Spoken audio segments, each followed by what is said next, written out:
Hello বন্ধুরা, আশা করি সবাই ভালো আছো। সকলকে maths with Animesh sir YouTube চ্যানেলে স্বাগত জানাই। তো আজকে আমরা এই ক্লাসে আলোচনা করব 2022 সালের এএনএম জিএনএম পরীক্ষার সেকেন্ড শিফটের যে জেনারেল নলেজের প্রশ্ন উত্তর এসেছিল, যে প্রশ্নগুলো এসেছিল সেই প্রশ্নগুলো নিয়ে। তো এই প্রশ্নগুলো আছে 86 থেকে 95 এই দাগ নাম্বারের মধ্যে। তো আমরা এই ক্লাসে এই জিকের পার্টটা নিয়ে শুধুমাত্র আলোচনা করব এবং আমি তোমাদের প্রিভিয়াস ইয়ারের যে জীবনবিজ্ঞান, ভৌতবিজ্ঞান, জিকে, অঙ্ক, জিআই সব কিছু ক্লাসই করিয়েছি। তোমরা যারা ক্লাসগুলো দেখোনি অবশ্যই প্লেলিস্টে গিয়ে আগের ক্লাসগুলো দেখে নিও। এবং তোমাদের জন্য একটা ভালো খবর, সেটা হলো এই প্রিভিয়াস ইয়ারে কোশ্চেনগুলো আমরা দেখব কেন, তাই না? কারণ 2021 সালের কোশ্চেন থেকে না অনেক কোশ্চেন 2022 সালে হুবহু কমন এসছে। এবার তুমি বলতে পারো, স্যার আমরা কি কমনের জন্য দেখব? না, তোমরা এখন দেখবে একটাই কারণ, সেটাই হলো যে তোমরা ততদিন পড়াশোনা করলে এবার তোমরা দেখো যে তোমরা কতদূর শিখেছো, তোমরা পরীক্ষার জন্য কতটা তৈরি, এবং ওই কোশ্চেন সেটটা যদি তোমাকে দেয় তুমি কত নাম্বার পাবে, এইটুকুর জন্যই তোমরা ওই প্র্যাকটিস সেটগুলো দেখো এবং প্রিভিয়াস ইয়ারের কোশ্চেন সেটগুলো দেখো। ঠিক আছে? তো যারা নতুন দর্শক হয়ে আছো অবশ্যই চ্যানেলটিকে সাবস্ক্রাইব করে দিও এবং আমার পাশে থেকো। আমি তোমাদের জন্য প্রতিদিন গুরুত্বপূর্ণ প্রশ্নোত্তর আলোচনা করে থাকবো। এই এএনএম জিএনএম পরীক্ষা হওয়ার পরে আমি এই চ্যানেলে শুরু করব মাধ্যমিক 2025কে টার্গেট রেখে অঙ্কের ক্লাস। শুধুমাত্র ম্যাথের ক্লাসই আমি এই চ্যানেলে করাবো, আর অন্য কোনো ক্লাস করাবো না। তো এই চ্যানেলে শুধুমাত্র করানো হবে এএনএম জিএনএম প্রতি বছর, আর করানো হবে ক্লাস 10-এর ম্যাথ,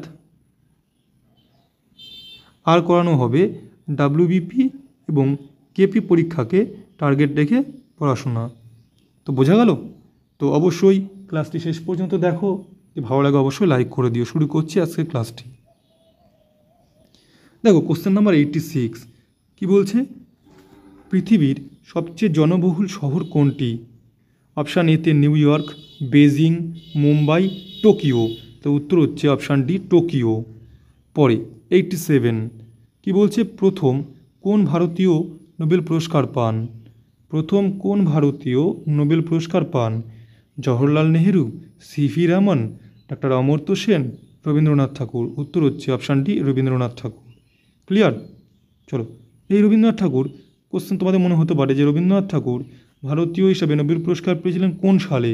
উত্তর হচ্ছে 1913। আসতে পারে কিন্তু, ঠিক আছে? রবীন্দ্রনাথ ঠাকুর নোবেল পুরস্কার পায় কোন তারিখে, মানে কোন বছরে? 88 নম্বর কোশ্চেন, লাক্ষাদ্বীপ অবস্থিত কোথায়? আটলান্টিক মহাসাগরে, প্রশান্ত মহাসাগরে, বঙ্গোপসাগরে, আরব সাগরে? উত্তর হচ্ছে আরব সাগরে, অপশান ডি। ক্লিয়ার? চলো পরের কোশ্চেন দেখো। 89 বলছে থিওরি অফ রিলেটিভিটি প্রবর্তন করেন কে? Thomas Alva Edison, Albert Einstein, Marconi না জেমস ওয়াট? উত্তর হচ্ছে Albert Einstein, option B. Clear?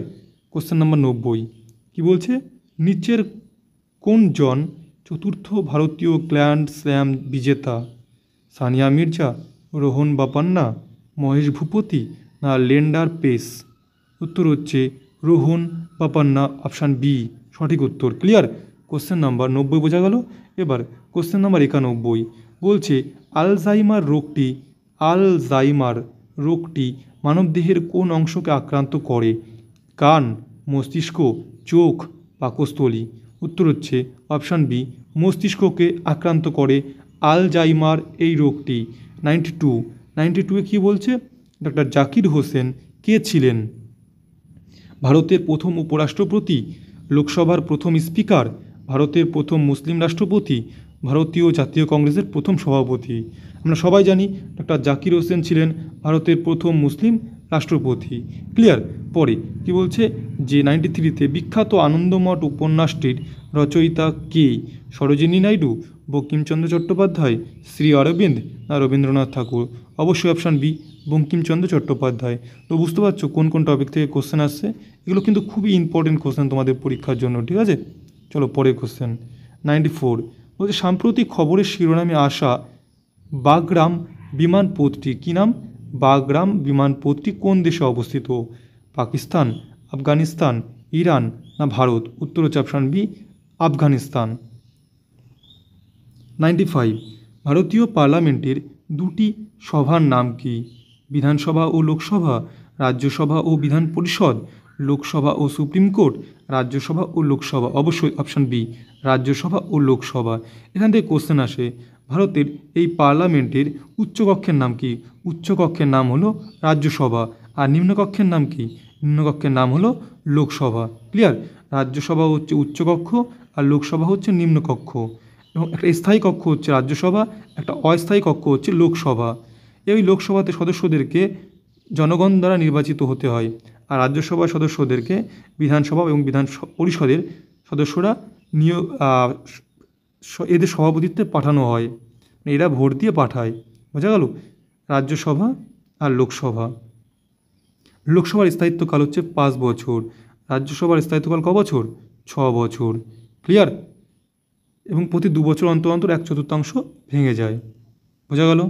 এই রাজ্যসভা এবং লোকসভা। তাহলে অস্থায়ী কক্ষ কোনটা, স্থায়ী কক্ষ কোনটা, নিম্নকক্ষ কোনটা, উচ্চকক্ষ কোনটা, ভারতীয় পার্লামেন্টের দুটি কক্ষের নাম কি? বোঝা গেল? চলো পরের কোশ্চেন। এবার পরের কোশ্চেনে আমরা কি দেখব?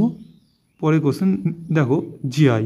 তো এখানে ছিল জিকের এই কোশ্চেনগুলো। তো সবাই আশা করি বুঝতে পেরেছো, আমিও বোঝাতে পেরেছি। যদি ভালো লাগে অবশ্যই লাইক করে দিও, নতুন বন্ধুরা অবশ্যই চ্যানেলটিকে সাবস্ক্রাইব করে দিও, এবং তোমরা তোমাদের পড়াশোনা চালিয়ে যাও, ভালো করে পড়াশোনা করো, যাতে প্রথমবারই এএনএম জিএনএম ক্র্যাক করতে পারো। সবাই ভালো করে পড়াশোনা করো। দেখা হবে পরের ক্লাসে। জয় হিন্দ, জয় ভারত।